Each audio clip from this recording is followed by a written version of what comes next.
Mimi akatangaza muziki wote wamemdharau sana, ujue. Uongo kweli? Sana.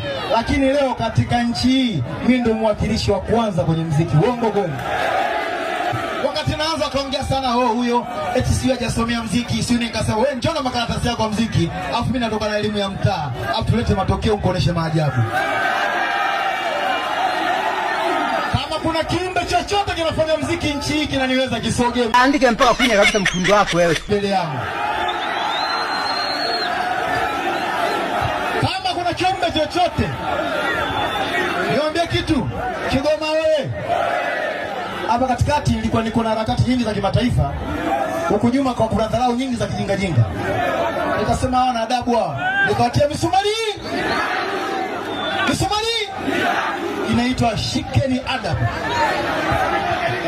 Niweka misumari, nikaka namba 1 2 3 nakuja kenge yote nasogea hapa. Sasa ulikuwepo? Mpaka sasa hivi nataka tushamaliza ndio watu waanza kusogea sogea tu.